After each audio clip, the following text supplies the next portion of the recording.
Non, mais c'est sûr. Donc mais s'ils là... veulent pas se mettre aussi dans la... qu'ils arrêtent de s'intéresser à des gamines. Voilà. Je suis désolée. Sur la morale, elle n'a pas tort. Non, mais ça, c'est la morale. Sur la Ça, c'est la morale, ça qui est lui.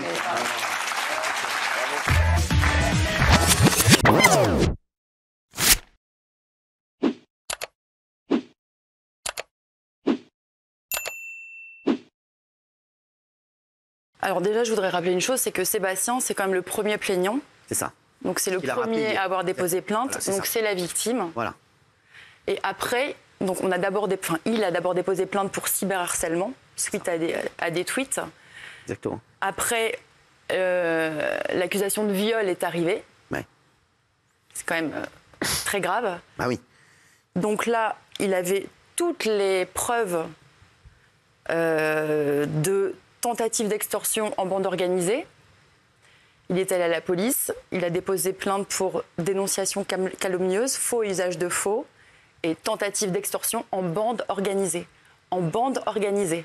C'est-à-dire qu'il a prévenu la police qu'il y aurait d'autres plaignantes derrière, puisqu'il avait toutes les preuves matérielles. Voilà. Alors comment on vit ça ? Voilà, Comment ça s'est passé ? C'est Sébastien qui est venu vous voir, qui vous a dit il y a un complot contre moi ?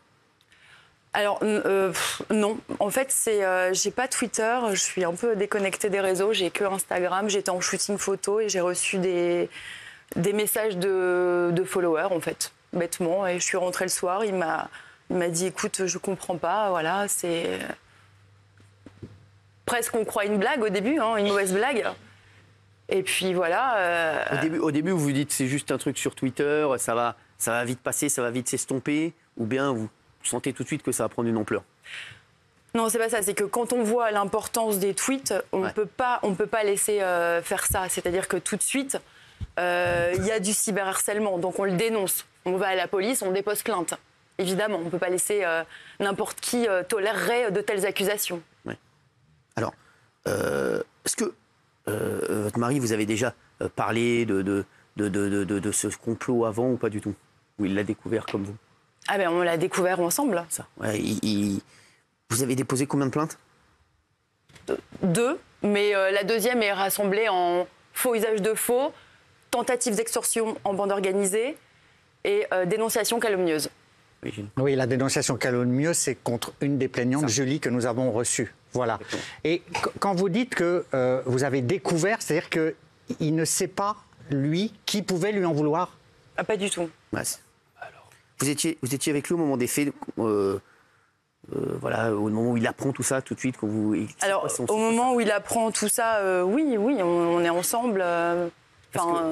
Au début, on sentait que voilà, il allait, il disait voilà, c'est un complot. Et à un moment, on sent que plus ça dure et plus on a l'impression que moralement, ce qu'il disait, c'est que ça le touche vraiment énormément.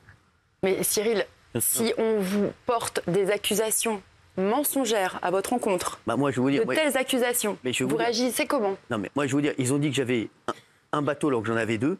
Ça a été un drame. Non, mais là, l'accusation qui lui est portée est quand même grave. C'est pas quelque chose à prendre avec légèreté. Grave, bien sûr, c'est très grave. Je sais pas, donc évidemment comment il est. Il est déjà anéanti, dévasté. Moi, j'ai rencontré Sébastien, c'est quelqu'un de solaire qui se lève le matin et toujours de bonne humeur.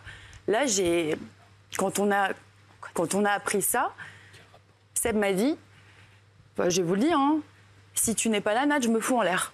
Clairement. Mais c'est tellement grave. On touche à l'honneur d'un homme, Cyril. Et non, puis je pense surtout ce qu'il a dit à ses enfants. Aussi, il a parlé de ses enfants. Mais les enfants, déjà, c'est horrible parce que tous les commentaires qu'on a pu lire sur les réseaux, c'est d'une violence. Je me dis, mes enfants, ces enfants, on a 4 enfants à 2, qui lisent ça, c'est horrible. Alors moi, je suis une louve, j'ai envie de protéger mon foyer. Je fais au mieux pour combattre ça. Comment vous faites pour vivre actuellement, vous-même? Est-ce que les gens vous en parlent tout le temps? Ou est-ce que voilà, vous faites vraiment, vous essayez de faire abstraction? Alors, les gens, on a énormément de messages de soutien. Oui. Moi, je m'efforce, je ne dors pas la nuit. Je ne dors presque plus la nuit parce que je veille sur Seb. En fait, j'ai tellement peur qu'il Bah, voilà, je me réveille la nuit, je regarde s'il est à côté de moi, je suis sur les nerfs. Donc voilà. Comment on vit ça? La question, c'est que excusez-moi, je suis... Non, mais c'est même pas la question, je comprends. C'est toute la journée, vous vivez avec Oui, ça. Vous pouvez pas vivre normalement. Non, on ne peut pas vivre normalement. On a énormément de messages de soutien. Moi, je m'efforce à répondre à chaque message de soutien. Je prends le temps, ça me prend du temps, mais c'est tellement important. Chaque personne qui prend le temps d'écrire un long message, voilà. Et vous savez, à chaque fois que je lui lis un message, il se met à pleurer. Ça, c'est dur. Il vous dit quoi au quotidien? Il me dit quoi au quotidien? Qu'il est détruit, qu'on a touché à son honneur, qu'il se lève le matin, il pleure, il se couche le soir, il pleure, il est angoissé. Et... Voilà, on a détruit un homme. Qu'est-ce que vous voulez que je vous dise? Il s'est exprimé hier sur BFM, comme on l'a vu. Il a décidé, et vous avez décidé, vos avocats ont annoncé aujourd'hui saisir l'Arcom, donc le gendarme de l'audiovisuel. Pourquoi? Parce qu'ils ont diffusé hier des pièces totalement fausses. Ils étaient prévenus.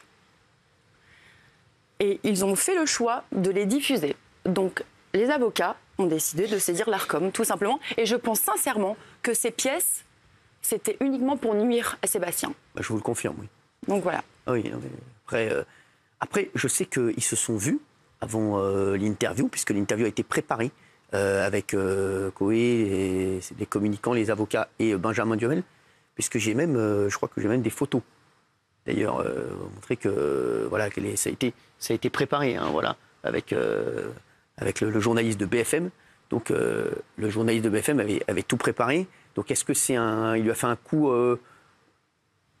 dans le dos? J'ai pas envie de commenter. Okay, j'ai pas envie de donner mon avis. En tout cas, vous avez saisi l'Arcom. Je laisse les avocats. Exactement, vous avez bien raison. Voilà. Mais en tout cas, vous avez saisi l'Arcom, donc ça veut dire ce que ça veut dire. Nathalie, je le sais, vous êtes en plus, je connais un peu Nathalie. Nathalie, elle est tout le temps en train de rigoler, Oui, le clown dans le couple, c'est moi. Non, mais c'est ça, c'est vrai. Ouais. Et aujourd'hui, vous êtes sûr, et c'est important pour nos téléspectateurs que vous le disiez, vous êtes sûr que votre mari est innocent? Ah, mais évidemment. Deux choses. Déjà, la première, les preuves que j'ai vues, tellement accablantes, il n'y a pas... voilà, il est innocent. Après, il y a le Sébastien que je connais. Il y a le Sébastien que j'ai rencontré. L'homme qu'il est. Je sais que Sébastien, je l'ai dit à Gilles, il n'a jamais été comme ça, il n'est pas comme ça, il ne sera jamais comme ça.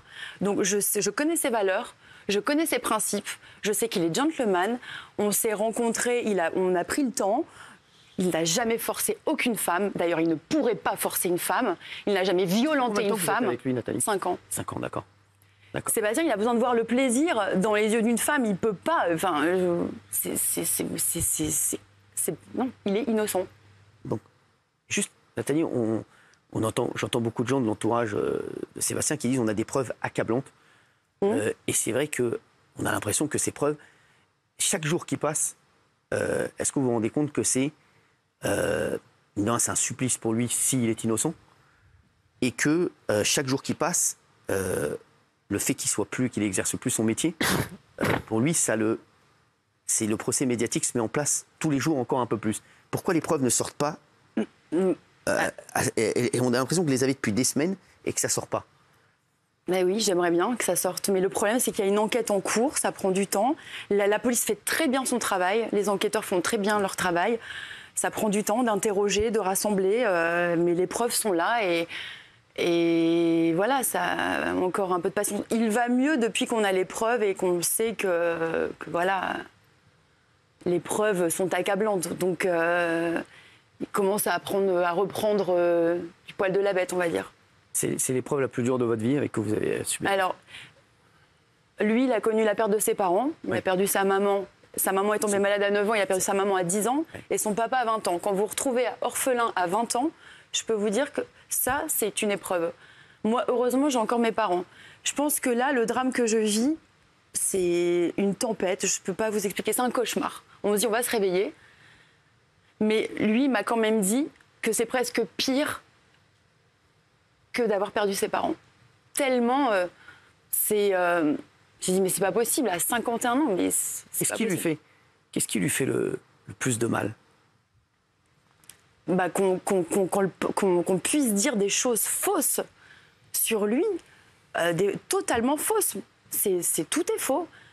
Qu'on puisse lui donner... Moi, j'ai lu des choses horribles. On a décrit un pervers sexuel. Non, mais attendez, mais c'est grave.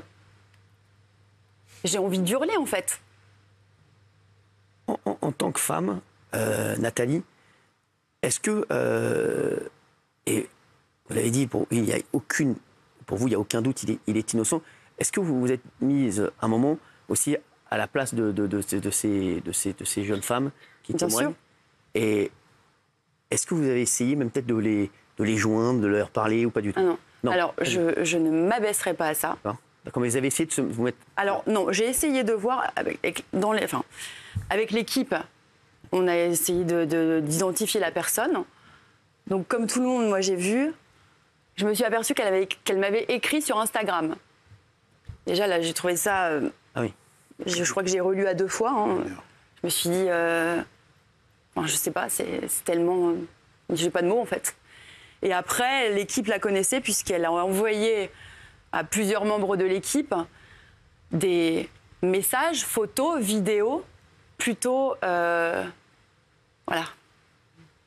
D'accord. Quand vous l'entendez dire qu'il lui a ruiné sa vie... Elle lui a ruiné sa vie? Non, quand vous entendez... Oui. Ah, il lui a ruiné sa vie? Quand vous l'entendez dire ça sur notre plateau, vous dites quoi?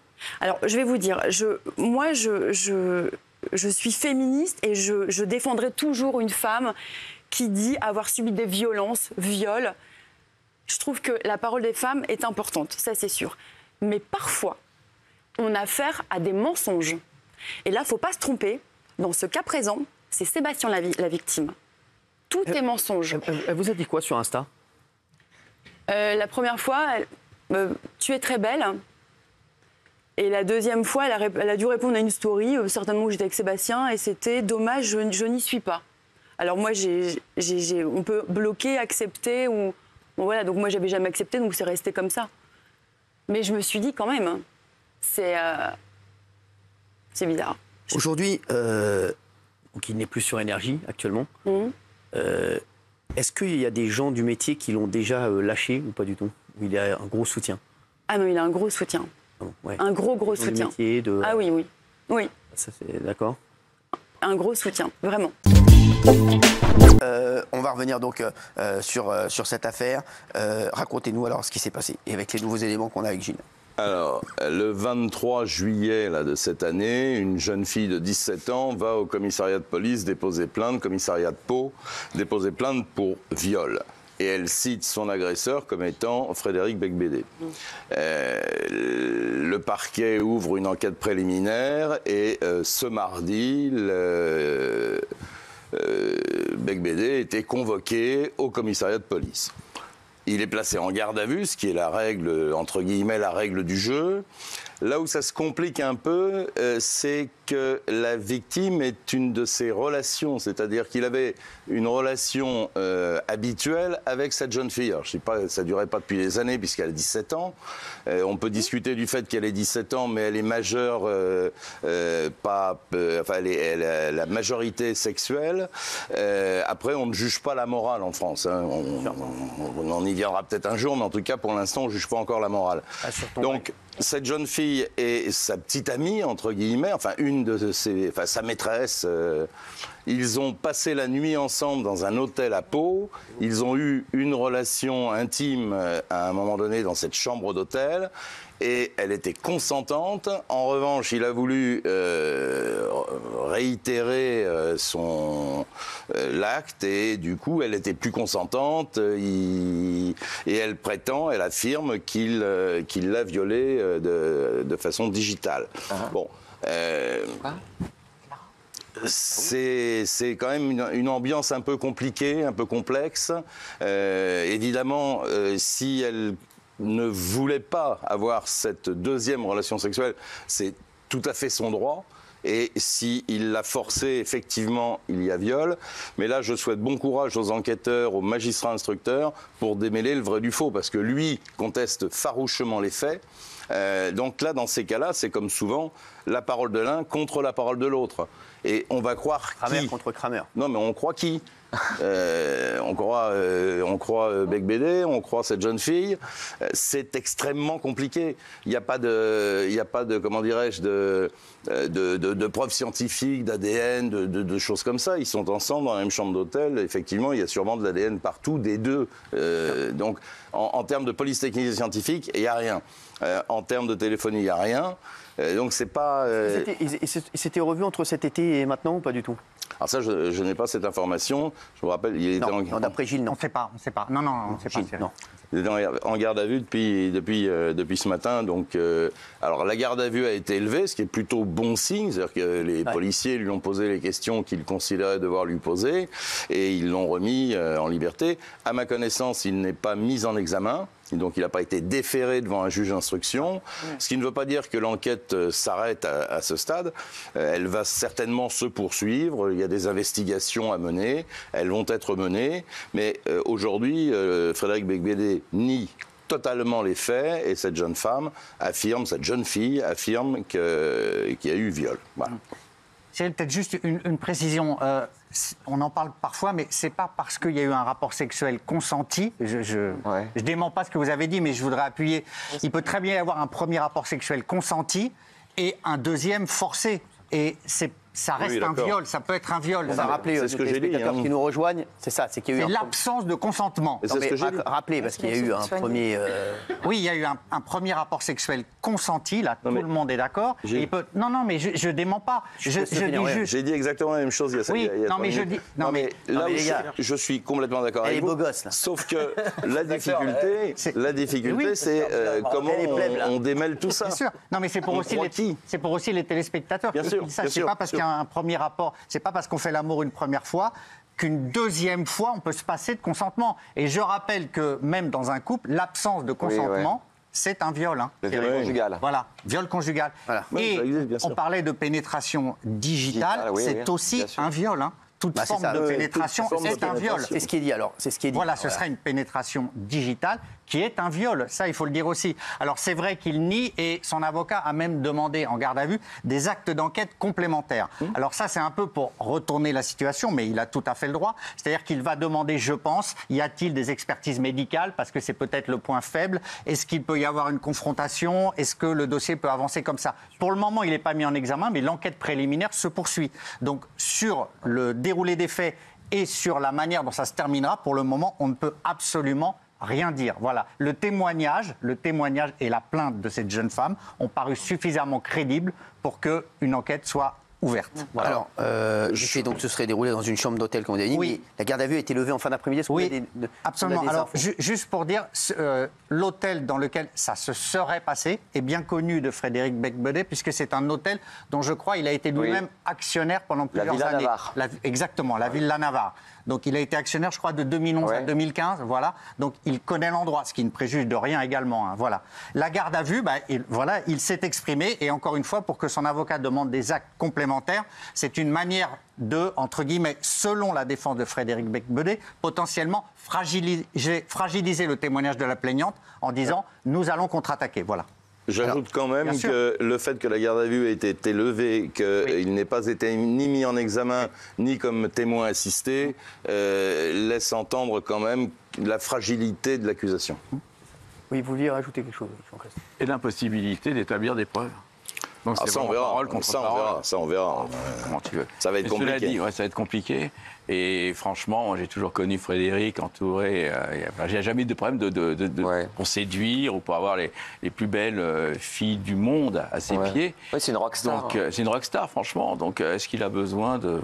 Non, mais là, c'était sa petite amie. Il n'y a pas besoin de forcer, quoi. Ça fait toujours penser au voisin qui a tué 40 personnes dans l'immeuble et quand tu interviews les gens, il était super gentil. On n'en est pas là. Il n'a jamais eu d'histoire avec lui. Ça fait toujours penser à ces histoires-là. Alors, c'est bizarre, c'est à chaque fois qu'il y a des histoires comme ça, il y a des gens qui viennent, oui, mais vous inquiétez pas, tout va bien. Non, mais ça veut dire qu'on ne connaît jamais les gens. On connaît jamais les gens. On ne connaît jamais les gens. Tu l'as dit, tu as dit ce que je voulais dire. On ne peut pas connaître les gens à 100%, peut-être 99,9%. Enfin, c'est mon ressenti, hein, après. Oui, c'est le ressenti des amis. J'étais pas ni sous le lit, j'ai pas mis de caméra au-dessus, je sais pas. C'est bien. Voilà.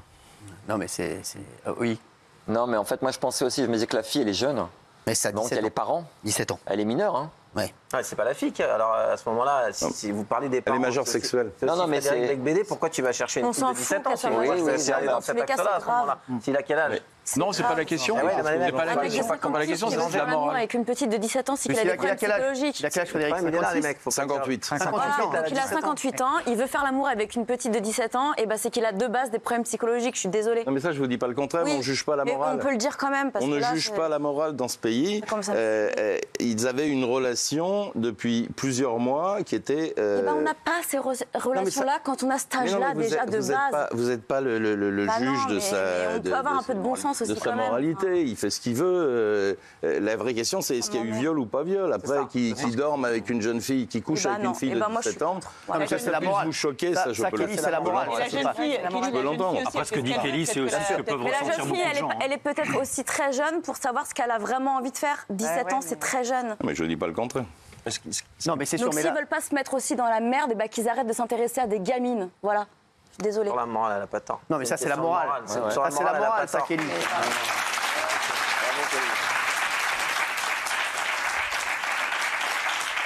Non, là, vous parlez de morale et on peut comprendre. Après, pour la loi, on peut comprendre ce que vous dites. Après, sur la loi, là, on parle au point de vue la loi, et il n'y a rien de répréhensible si, à part s'il y a eu, bien sûr, non-consentement lors du deuxième rapport. C'est ça qui pose problème. Voilà, là, en l'occurrence, c'est consentement. Mais sinon, ça, c'est de l'ordre de la morale, Kelly. Et voilà, c'est 58 ans, 17 ans, on peut rien dire. Voilà, après, on dit s'ils font ce qu'ils veulent. Si c'est une histoire d'amour qu'ils ont envie de vivre, bon, après, c'est vrai que il y a un gros écart, mais bon. Les investigations qui vont être menées maintenant, c'est essayer de savoir s'il y a eu un différend entre eux qui justifierait qu'elle ait déposé cette plainte. Oui, parce que c'est ça qui pose question, qui donne plutôt, je trouve, du poids à la parole de la victime. C'est quel intérêt elle a à porter plainte comme ça pour viol. On sait très bien qu'une femme qui porte plainte, c'est un tas d'emmerdes qui commence. Elle a redouté, affronté la parole des policiers, goguenard, etc., même si ça s'est amélioré. La parole de la famille, qu'est-ce que tu faisais avec lui, etc. C'est beaucoup d'emmerdes dont on pourrait se passer aisément. Donc si elle le fait, c'est quand même qu'elle a une bonne raison. Quelle pourrait être cette raison? Bon, je trouve que ça donne du poids à son témoignage. Mais je... Oui, Bruno, tu voulais dire? Non, je disais, en fait, en t'écoutant, je pensais aussi aux parents. Parce que quand tu as une fille de 17 ans, c'est une fille qui est relativement jeune. Bien sûr. Et elle en a sûrement parlé à ses parents. Enfin, tu vois, ça compte aussi. C'est pas une fille de 25 ans, quoi. Exactement, ouais. C'est vraiment une... Ouais, bref, quoi. C'est ça, c'est une fille de 17 ans. C'est vrai que c'est à prendre en compte. C'est vrai que 17 ans, c'est extrêmement jeune.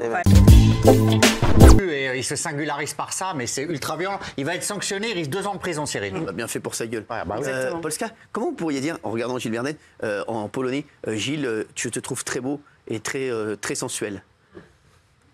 Gilles, jesteś bardzo ładny i mnie podniecasz. Oh là là. Ah, j'ai dit un truc pas bien. Quoi que t'as dit? Ah mince. Dis, traduis, t'as dit quoi? Non. Non, laisse tomber, je pense. Non, mais t'as dit ce que je t'ai demandé? Non. Ouais, à peu près. Elle vient de se rendre compte qu'elle a inversé un mot. Est-ce que vous voulez qu'elle vous dise chacun quelque chose en polonais? Oui, ça c'est décidé. Qu'est-ce que tu voudrais qu'elle te dise, Géraldine? Alors, un truc gentil, t'as envie de me dire, ou un truc méchant? Méchant. Je peux pas supporter ta tronche. Nie mogę widzieć twojej twarzy. Voilà. Ouais, pas mal. C'est mieux en polonais qu'en français, je trouve. Un truc gentil ou méchant? C'est bien, un truc gentil ou méchant, tu veux? Non. Tu voudrais faire lui dire un truc gentil ou méchant, lui? Méchant. Méchant. Méchant. Tu veux un truc méchant? Est-ce qu'il y a un truc méchant? Pourquoi tu continues à avoir 2 boulots? T'as pas assez d'argent? C'est long. Ah, c'est méchant.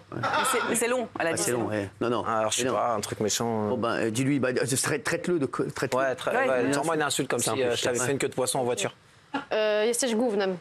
Ça veut dire quoi? Ça T'es une merde. Hein? T'es une merde. J'ai l'impression que tu te polonais pas. J'ai l'impression donc c'est ça en fait. Tu te sers de la langue polonaise pour dire exactement ce que tu penses des gens ici. Exutoire. Qui veut? Oui. Tu m'excites. Non mais gentil ou méchant? Gentil ou méchant, tu veux dire? Tu peux dire méchant. Décide. Gentil ou méchant? Gentil ou méchant, lui? Allez, gentil. Ah. Ah, il a la cote, hein. Tu m'excites. Mais je l'ai déjà dit en fait. Ah bon, Agile? Non mais si elle ne doit pas te dire, elle ne doit pas te dire. Ah bon? C'est comme ça. Bah, t'es mon meilleur ami. C'est nul. C'est nul. Quoi? Mon meilleur ami, c'est pas Laurie, connard. Non mais c'est bon, laisse tomber, il est nul. Jean-Michel. Un truc gentil, je préférais. Non, non. Non, d'accord. Ah non, elle a pas envie. Tu veux dire, Méchant, bah, je sais pas, t'es aussi con qu'une tub. Je sais pas comment on dit tub en polonais. C'est pas long. Polska, c'est pas long. Ça dit pas long, c'est pas long. C'est pas long. C'est pas long, Polska. Ouais, mais bon. Hein? Ouais. Qu'est-ce que t'as? J'ai pas dit tub, tu sais pas dire tub en polonais? Elle veut pas le dire, ça veut pas le dire, elle veut pas le dire. Mais Benaïm. Gentil ou méchant? Gentil. Ah, très bien Benaïm. Quoi? Ça va. Elle aime que Valérie et Guillaume, quoi, en gros. Ouais. Non, j'adore Gilles. Ah. Enfin, les autres, je vous aime bien aussi. Hein. Non, mais ça va. Hein. Non, je sais pas te rattraper. c'est bon. Ça rattrape pas. T'as vu, toutes les filles qui sont là-bas aiment bien Gilles. Ouais, Ouais, ça c'est vrai. surprendre. Hein, c'est vrai. Kelly adore Gilles. Bah, entre potiches, hein. Polska adore Gilles. Sors, t'es con, sors. Comment on dit en polonais? T'es vraiment de plus en plus con. Jesteś coraz bardziej głupi. Je crois que c'est pour toi. Oui, Benaïm. T'as une belle rencontre. Jesteś... Berrokot. T'as envie d'y aller? J'ai un trou. Pas grave. Ouais, bah, j'ai un trou, comme on dit. Mam dziurę. Hein? Mam dziurę. Mam dziurę. Ça, j'ai, ouais. c'est bon. Mam Je dziurę. crois que ça va te servir, ça, en... Il y a moyen que ça serve, moi. En Pologne, j'ai un trou. Merci. En tout cas, vous voulez que je vous dise, c'était une très belle séquence. Ouais. Vraiment, j'ai trouvé que c'était une très belle Plein séquence. d'amour et d'amitié. Qu'est-ce qu'il y a? Non, mais c'est vrai. d'amour. Elle a pas dit quelque chose à vous en Non, mais moi, gentil ou je méchant? suis chef, moi, c'est pas pareil. Gentil ou méchant? Pourquoi Gentil ou c'est pas méchant? Je suis le chef. Ah, monsieur est au-dessus de tout le monde. Ouais. Bah oui, moi, quand je même. suis chef, elle va me dire quelque Bah chose. si, de pourquoi? gentil. Un truc gentil. On verra. Gentil ou méchant? Vas-y. Il y a rien. Ouais, c'est pas évident. Hein. Moi, tu crois que j'ai le temps de vos conneries là? Il y a un truc méchant, c'est un peu Un de. truc méchant. Voilà, Vas-y, bah choisis, vas-y. On a foutre, moi. Non, dis-moi, je te traduis. Non, c'est à toi de choisir. Bah non, Ah, choisis. Mais je vais te virer ou pas? Non. Pas tout de suite. Continuez au polonais, personne ne comprend. oui. Śmierdzisz. T'es une merde. T'es une merde. méchant. Esmerdiche, t'es une merde.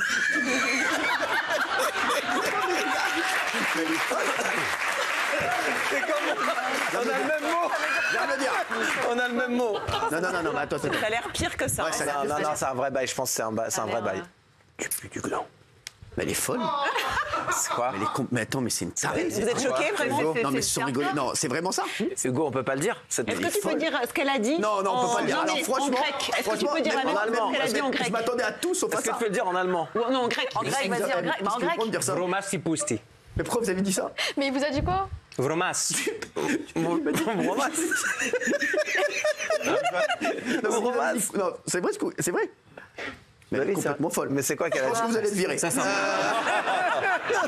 Ah non, franchement, je pense qu'elle va le Non, virer. mais c'est quoi? Non, on s'en fout, allez, on passe. Mais C'est dégradant pour vous? bah quand même. C'est les téléspectateurs, attends. Vous vous attendiez à un truc comme ça ou pas du tout? Ah, mais pas du tout.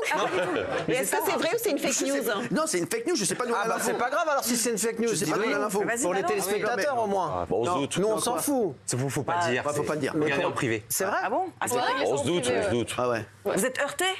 À quoi? Vous êtes heurté? Lui heurté. Ah non, mais franchement, c'est un truc de fou, je vous jure. Ah Je ouais, peux même pas sérieux? le dire aux téléspectateurs. Je sais même pas comment elle a pensé à ça. Voilà. C'est une ex-copine à moi qui date de 2017. Julie? Oui, Julie. On s'est fréquenté plusieurs fois. D'accord. Voilà. C'est un peu compliqué. C'est une histoire qui part un peu dans tous les sens, médiatiquement, judiciairement. D'accord. Mais voilà. Donc, je rappelle que vous avez témoigné auprès de la justice. Donc, vous avez été entendu par la justice dans cette affaire. Donc, votre témoignage, bien entendu, va être pris en compte dans l'affaire. Vous la connaissez donc depuis 2017, c'est ça? Je la connais depuis 2017. Ma première rencontre avec Julie, c'est 2017. D'accord. Vous l'avez Voilà. connue comment? Je l'ai connue à l'émission J'ai un ami, dont je tairai le nom pour l'enquête, qui travaillait avec Sébastien Coé pendant de nombreuses années. Cette fille venait dans le public. Moi, j'ai assisté à plusieurs émissions. Je me suis rapproché, moi, personnellement, de cette fille, parce que je la trouvais physiquement attirante. Voilà, je la trouvais belle. J'ai vu qu'elle avait un tatouage de micro, donc il y a eu une discussion. Très vite, on a échangé notre Facebook. Voilà, nos Facebook. J'ai vu qu'elle était très fanatique de Sébastien Coé, donc on en a parlé. Et ce jour-là, elle m'a annoncé avoir pris une chambre d'hôtel, donc on est en 2017, avoir pris une chambre d'hôtel pour que Coé puisse la rejoindre derrière, voilà, à la fin de l'émission. À cette époque-là, Coé finissait les émissions vers 21h, 22h, c'était un peu plus tard, sur Énergie. Et voilà, elle me dit, Coé va venir me rejoindre à l'hôtel. J'ai pris une chambre d'hôtel. Vous allez nous raconter toute l'histoire, parce que vous avez entendu des trucs de fou. Pourquoi vous avez décidé de témoigner auprès de la justice? C'est vous qui avez demandé de témoigner? Non, ce n'est pas moi qui ai demandé de témoigner. Moi, j'ai suivi l'affaire de loin. J'ai plus de réseaux sociaux. Je suis extérieur à tout ça. J'ai des comptes qui existent, mais avec pas du tout d'amis, et je suis vraiment loin de tout ça. Et c'est lors d'une soirée, il n'y a pas si longtemps que ça, il y a à peu près un mois, un ami me dit « Oh là, t'as vu ce qui se passe avec Coé ?» Je regarde sur les réseaux, je vais sur Google, je tape juste Coé et je vois une fille, Julie, il n'y avait pas le nom de famille encore, de Saint-Laurent-sur-Saône, porte plainte pour viol. Je l'ai reconnue direct et je l'ai appelée. Ah d'accord, voilà. Vous avez appelé Julie vous-même? Je l'ai appelée. Ah oui, je l'ai appelée. Et donc, voilà. et donc vous l'avez appelée? Je l'ai appelée pour essayer d'en savoir un peu plus.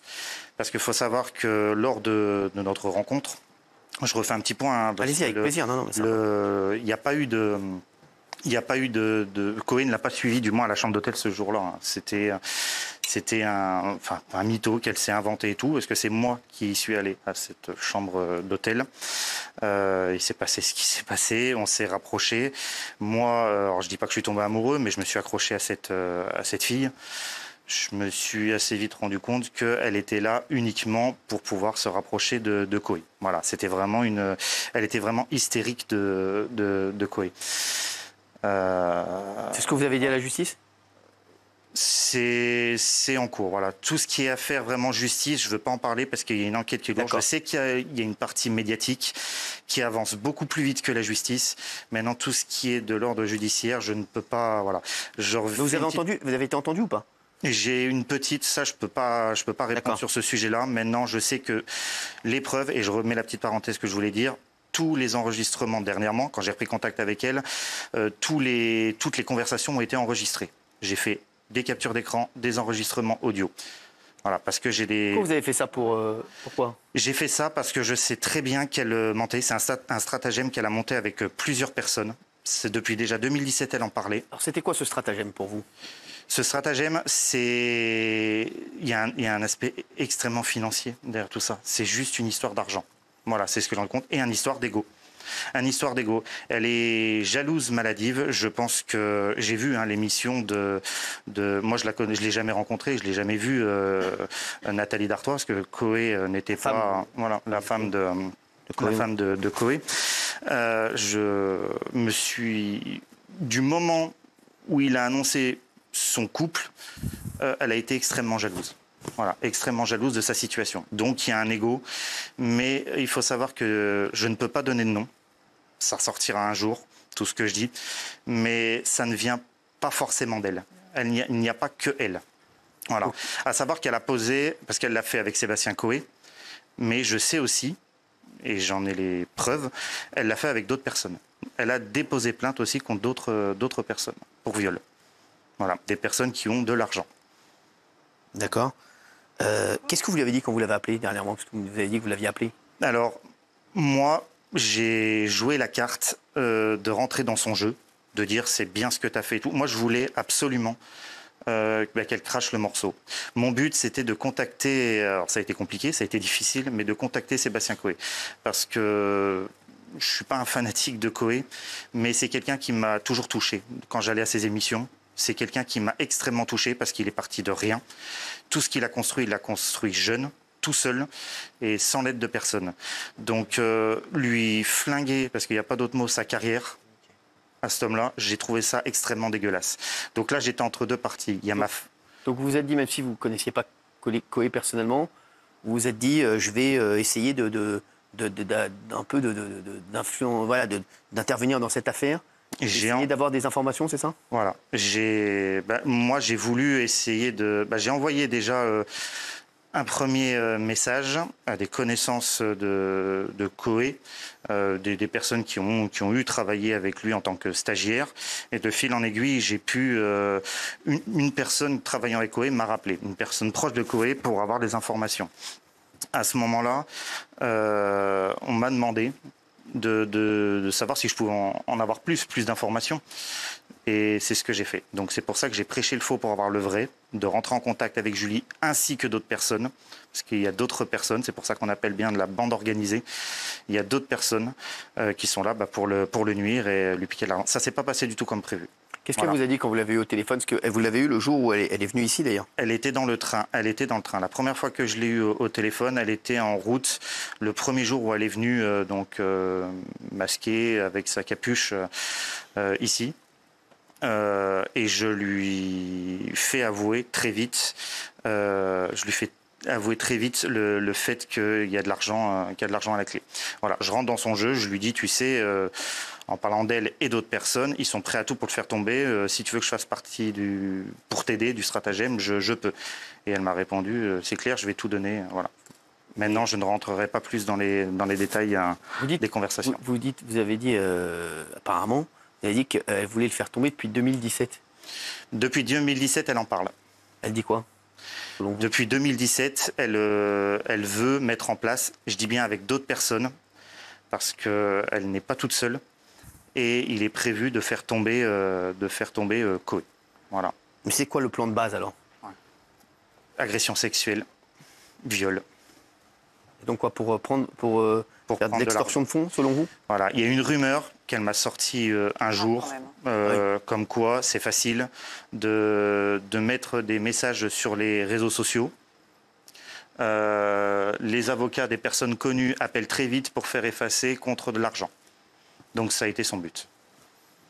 Sauf que ça ne s'est pas passé comme prévu. Après, monsieur, vous n'êtes pas sans savoir qu'elle n'est pas la seule à avoir porté plainte. Elle n'est pas la seule à avoir porté plainte. Et les autres, il n'y a pas de problème d'extorsion et de... Les autres, je les connais. Les autres personnes, je les... Alors, est-ce que je les connais tous? Je n'en sais rien. Maintenant, avec le temps, je sais qu'il y avait d'autres personnes. Il y a 3 plaintes. Donc, il y a Julie qui a déposé plainte, mais il y a aussi 2 autres plaintes, dont une plainte pour viol et agression sexuelle, même si l'agression sexuelle, dans ce cas-là, je crois que c'est prescrit, dans cette 2e plainte. Et donc là, dans ce cas-là, vous n'avez rien à dire sur ces 2 autres plaintes, on est d'accord? Vous parlez que du cas de Julie? Je parle du cas de Julie parce que j'ai des preuves qui sont concrètes. Les autres personnes, je ne dis pas que je ne les connais pas, je dis juste que je ne veux pas en parler. Parce que c'est extrêmement grave ce que vous dites ce soir. Oui, sur l'affaire, c'est un témoignage clé. C'est pour ça que je vous ai demandé, et que je sais que vous avez été entendu, mine de rien, vous avez été entendu et vous allez être entendu encore par la justice, parce que forcément, on ne peut pas faire des affirmations comme ça et affirmer des choses aussi comme ça sans être entendu derrière par la justice, parce que c'est quand même clé dans l'affaire. Bien sûr, c'est clé pour la plainte de Sébastien Coé, qui est cette plainte pour tentative d'extorsion de fonds. Et moi, je voulais savoir, est-ce qu'il a déposé plainte parce que vous lui avez apporté des éléments? Est-ce que c'est avec votre témoignage, les éléments que vous apportez, que Sébastien Coé a déposé cette plainte pour extorsion? Alors, je ne suis pas à la place de Sébastien. Je ne suis pas à la place de Sébastien Coé. D'ailleurs, je lui ai même pas parlé une seule fois. Je pense qu'il est très prudent. Je suis rentré en contact qu'avec des personnes autour qui sont de confiance, je pense, d'ailleurs, que je ne connais pas. Mais non, lui, je sais de toute manière pertinemment qu'il est, pour le cas de Julie, du moins, qu'il est innocent. Donc, il a porté plainte avant. Moi, je lui ai amené les éléments. Pardonnez-moi, monsieur, mais vous dites, je sais pertinemment qu'il est innocent. On ne préjuge en rien de l'affaire. D'abord, on ne commente pas c'est une affaire en cours et le témoignage d'une jeune femme. Vous ne savez rien, si ce n'est que peut-être il y aurait eu une tentative d'extorsion, mais l'un n'empêcherait éventuellement pas l'autre. Donc, vous ne pouvez pas dire aujourd'hui, de façon affirmative comme ça et péremptoire, je sais que. Vous savez un élément d'un dossier qui est extrêmement visiblement complexe et un bout du kaléidoscope, éventuellement. Pour l'instant, il n'y a que Julie où son identité est révélée. C'est pour ça qu'aujourd'hui, je parle de Julie, parce que j'ai très bien connu Julie. Maintenant, les autres personnes, je n'en parlerai pas. Mais vous pensez les connaître? Je ne répondrai pas à cette question. Je ne peux pas. Il y a une justice qui est en cours. Je sais très bien qu'il y a les médias dessus, mais il y a aussi une justice. Et il faut faire confiance aussi à la justice dans cette affaire. Mais pardon, monsieur, qu'est-ce qui vous pousse aujourd'hui à prendre la parole et à raconter ce que vous dites? Je l'ai expliqué, vous savez. C'est quoi votre moteur?